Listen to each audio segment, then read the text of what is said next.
Coming up on Kochie's Business Builders, making your website mobile friendly, how to convert those blog followers into customers, and how a home-based jeweller turned her hobby into a business success.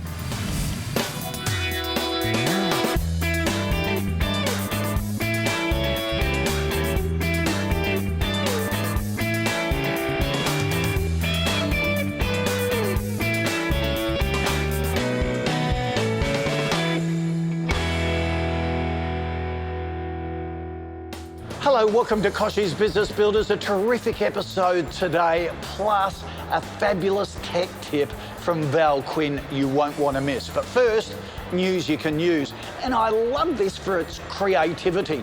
The University of Illinois Chicago compared a group of drinkers with a group of abstainers and found the group that had had a couple of drinks solved problems more creatively and quicker than the abstainers. So make more out of Friday night drinks. Maybe do a bit of problem solving and workshopping at the same time. You never know, it could help.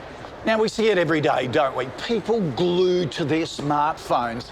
According to our next guest, they reckon they were losing 10% of their customer base by not having their online presence mobile enabled. Sort of like shutting the shop door on them.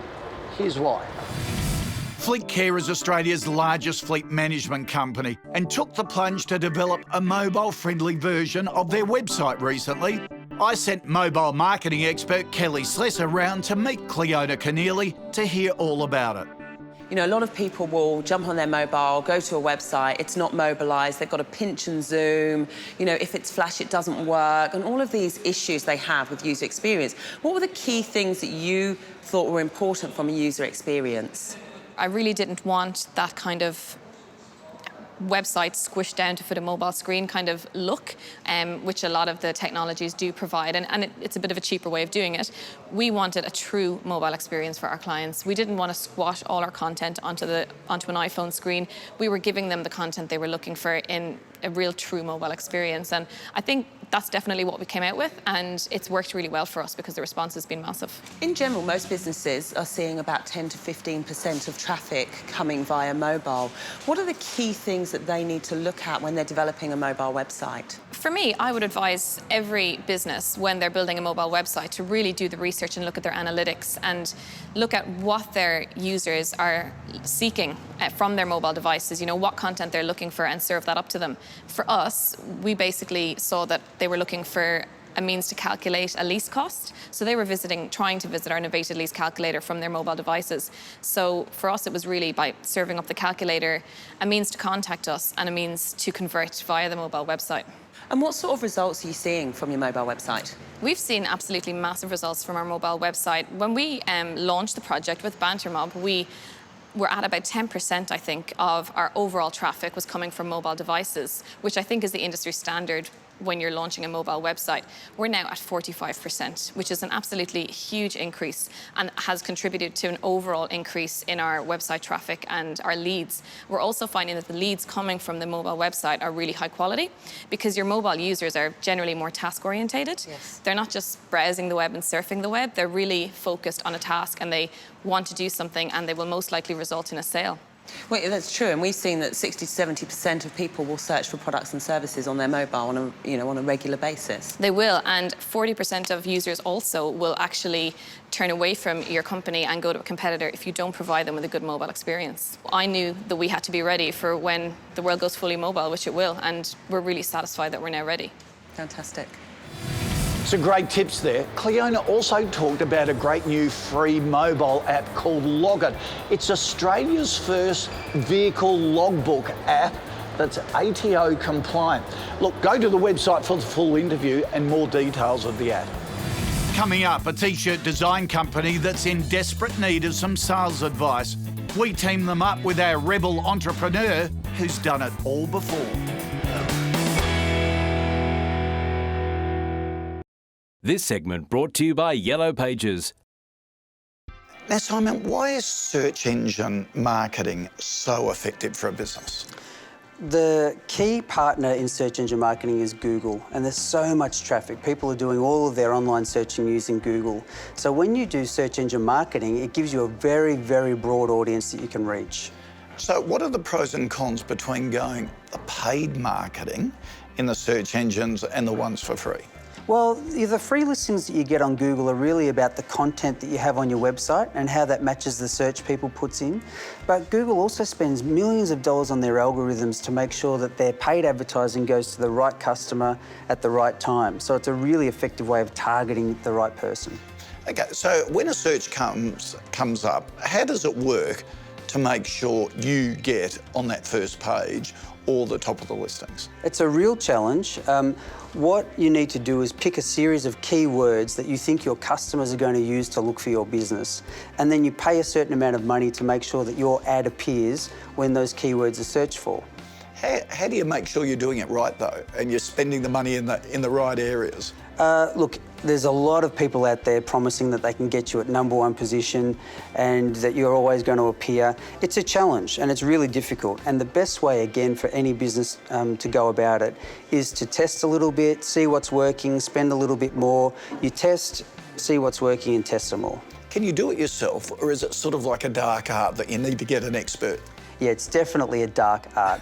And a lot of local businesses start off themselves, but as they get more and more into search engine marketing, they find it's very complex and they very quickly put their hand up for help. And how do you go about choosing the right provider to help you with the marketing? You want a trusted brand and you want somebody who understands not just the technology, but also understands your business. So how does Yellow Pages fit into this? Yellow Pages understands its hundreds of thousands of businesses and can advise on what keywords to put into your ads, how to structure your ad, when to position it, where to position it, and having that expert advice, not just on Google advertising, but also on your business is really useful. So Yellow Pages has got an expert to hold your hand all the way through? Yeah, full service solution. For more information, visit yellowadvertising.com.au. Now, I want you to meet a lovely couple, Ricardo and Suzanne. They found love here in Australia and share a passion for producing creative T-shirts. Now, it's highly competitive and times are tough, so they approached us for help. And who better to send along than our rebel entrepreneur, Justin Herald, who built his own empire, starting from where they are now. The idea behind Revolution Australia started with Ricardo sending T-shirts to friends and family back home in Colombia. He thought they were either too expensive or poorly designed. So he and Suzanne decided to simply do it themselves. All right, guys, let's chat about what you're doing, what you've done, what your product is, and I suppose what the problems are that you're encountering at the moment. When I started the website, this was a very simple website, so I created the blog separately. And What do you blog about? creative work coming from Australia. Okay. So because I don't have, after a month of talking about T-shirts, I wouldn't have anything to talk about. Very interesting. So I said, okay, my area is creative. I want to focus on Australia, so let's do any sorts of creative work. The problem I'm having is that the blog is getting a lot of traction. It's being visited between 15,000 and 20,000 times a month. But I haven't been able to convert these visitors into buyers to my website. Well, I think one of the reasons would be because they're not there for shirts. I would be planting the seed back in there and talking a bit more about your T-shirts. Yep. So even if you're talking about the design of whatever, always refer back, and that's how when we just did our new T-shirt design the other day, and we took the same principles that you're talking about in the blog and put it into a practical thing on your T-shirt. And that way people go, oh, he's got T-shirts too. Trying to get it into retailers, how have you gone there? Yeah, not too well so far. So we've had one retailer in Byron Bay, our dog surf shop, contacted us and we were able to send them. They sold them at a higher price than we sell online and they sold out in 2 weeks. So we've been dealing with them. I've been going in sort of old school salesman style with, showing the designs. Yep. What has happened right now with this small business, for example, the Byron Bay one, is that I sold it cheaper. I sold them for 19. So my profit was very, very low. Yeah, no, but so I don't know I what think to... you've got to work on your on the cost of your shirt. You've got to look at what's in the marketplace. And even though you want to be cheaper, which I get, you're still going to be cheaper at $39.95. They're going to sell, well, at $19.95, they're going to be selling at $39.95 anyway. So, because everyone wants their 100%. But so this is where you got to look at all the different aspects of the cost of it all now and try and bring your cost down. Two ways to grow a business. One is to sell more. The other one is to decrease the cost. What I've seen, because I know what's in retail at the moment, there's not a great deal of what you've got going. So you've got a different product. It's a fresh product. Okay. Unfortunately, you're going to have to knock on a lot of doors. Yeah, that's okay. What do they work it out at? 1 in 10. One sale out of every 10. I think if you're all selling at $39.95, then number one, the more you sell, the more margin you make. Yeah. And I don't think... Has anyone ever complained about $29.95? No. No. I think they'd be extremely happy at $29.95. Yeah. And if you're at $29.95 and you're selling them and they're going to be selling at $39.95, at some point in time, people are going to say, the retailer can't take it on because you're selling cheaper than us. Yeah. And so it'll end up backfiring on you. Okay, so the idea with this is we sell them for $39.95. We sell them half price, so $20 to them, and they sell it at the same price as our website. Yes. Okay. And the best case scenario is you make more money. We wish Ricardo and Suzanne all the best. They were so grateful for Justin Herold's advice. It was terrific, wasn't it, on how to convert blog followers into sales. Full interview on the website. After the break, I talked to jewellery entrepreneur Uber Kate, who's turned her hobby into a thriving business that's actually improved her family life. This business tip brought to you by NAB. We see Australian business. As a small business, I know you're time poor and cash flow is critical. You need solutions to allow you to take payments from customers in an efficient and timely manner. We've launched NAB Transact to enable small businesses to take credit card payments without the need for a merchant terminal or any other device or software. NAB Transact works on your computer, your tablet or your mobile. For businesses out on the road, like tradespeople or sales, you can accept payments via your mobile phone. This not only allows you to be truly mobile, it also reduces the admin burden of invoice payments via cash and cheque. Your transactions occur in real time, so you can see the payment outcome on the spot. Getting paid instantly couldn't be easier. NAB Transact's virtual terminal also allows you to process phone and mail payments with real-time authorisation. Visit nab.com.au/smallbusiness for more information. Everyone dreams of turning that passion, that hobby, into a success. Taking that home-based operation and turning it into a business. Well, our next guest could prove to be just the inspiration you need to take the first step. What started out as making gifts for friends has turned into a big business with new brands on the way. Uber Kate is our entrepreneur in the spotlight. Kate Sutton took a big step leaving a professional TV career to start a business selling handmade jewellery. Starting out online was a huge success, and she's now stocked in 40 stores nationwide as well. How did it start? It started in the garage at home and it stayed there for a really long time. You don't need big premises to start a business. You just need a little space to think and a space to create. How important was it to broaden, if you like, into a more bricks and mortar distribution? Changing from just doing online into bricks and mortar was a really interesting transition for us. We started to feel that after 4 years online, we'd get lots of calls over the phone. People wanted to touch the jewellery, they wanted to see it, they wanted to try it on. It's a highly competitive industry. There are lots of jewellery makers out there. What's the secret to your success? What has made this take off? I believe it's the purity and the honesty behind the designs. I made the first set of circles for myself to wear when I was travelling away from my baby, and I had an old set of vintage stamps that I used to heavily stamp her name into a circle. I think that the fact that I hadn't seen it anywhere before, I didn't get an idea from someone else, we took a risk.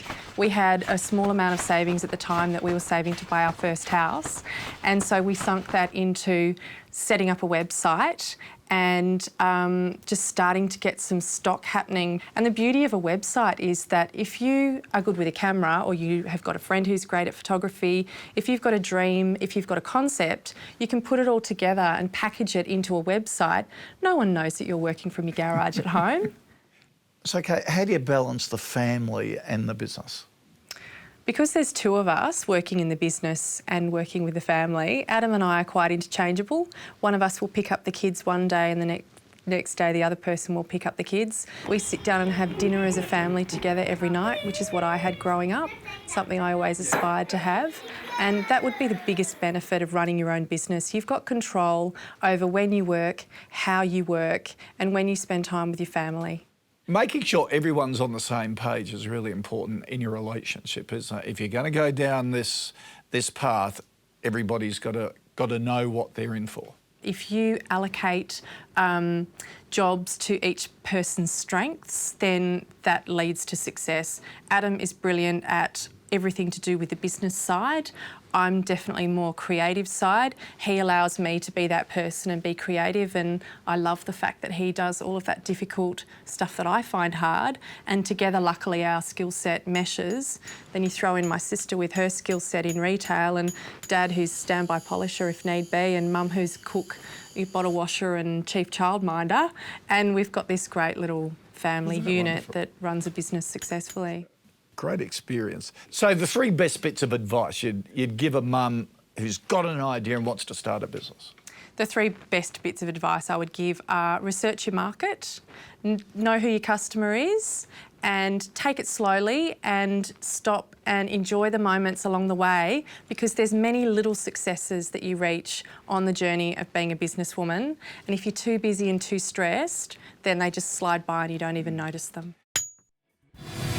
Aren't they a great example of a young couple balancing their family life and starting a terrific business? We wish them all the best. And as usual, all our entrepreneur interviews are on the website in full, kochiesbusinessbuilders.com.au. Coming up next, it's time for Ask Kochie, where we answer your burning business questions. This business tip brought to you by Yellow Pages. Did you know that 58% of Australians access the internet from their mobile phone? And more than half of the country now owns a smartphone like an iPhone or an Android device.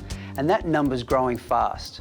What that means is it's essential that your customers can find you easily from any device they're using. So here's some tips on how to make sure your website is mobile friendly. Given the small screen space of a mobile phone or tablet, decide which key pieces of information your customer is really looking for. For example, contact details need to be very visible. Ensure you keep the font size large and legible so it's easy to read. Keep your design consistent across your mobile website and your normal websites so customers will recognise you and your brand. Minimise the use of Flash in your mobile site because a lot of customers will find it difficult to open on their device. And always include a link to your regular website so that customers can choose whether they use your mobile site or your normal site. For a simple all-in-one solution for getting your business online without any fuss, check out Yellow Pages SiteSmart. Head over to www.ypsitesmart.com.au for more information. It's Tech Tip Time with Val Quinn. The internet is a fantastic way of doing business, but one of the challenges to selling your goods online is setting up a secure payment or transaction gateway. So why go to all the trouble of setting one up yourself when there's a fantastic solution that already exists, and that's PayPal. So when a customer visits your site, they can click on a Pay Now button, which takes them to the PayPal system where they can do the transaction. And the best thing is, PayPal puts the money into your account. So here's something that's really clever. For those of you that don't sell online, PayPal has this handy little mobile credit card reader that plugs straight into the top of your phone, so you can sell pretty much anywhere you want. So to learn more about it, hop on kochiesbusinessbuilders.com.au. Time to answer your questions that you send through our Facebook and website pages. Keep them coming. We love hearing from you. Kerry has written in saying, we run a small business in Orange in New South Wales and really need to know what's the best type of credit for us. We bring in around $200,000 a year. Kerry, you have a lot of options available. The obvious ones like from banks with your overdrafts or personal loans or extending credit card balances. They're very much available for you on the business side. There are the finance companies that offer alternative lines of credit. Also, factoring could be an option where you go to a finance company and basically sell your invoices to them. They give you the money straight away for a fee, for a percentage, and then they collect the invoices later. But go to the KBB website because we've done a number of stories on this. Aaron also writes in saying, do you have any tips on paying down a business loan quickly? Aaron, get on top of that debt. Often it's best to allocate a specific amount every month to paying off a loan. Treat it like a regular expense, a regular supplier, an employee, if you like, and do it at the start of the month when you have a bit of cash. So build in the discipline to do it, and you'll be amazed at how quickly you bring your debt under control. We'll catch you next time.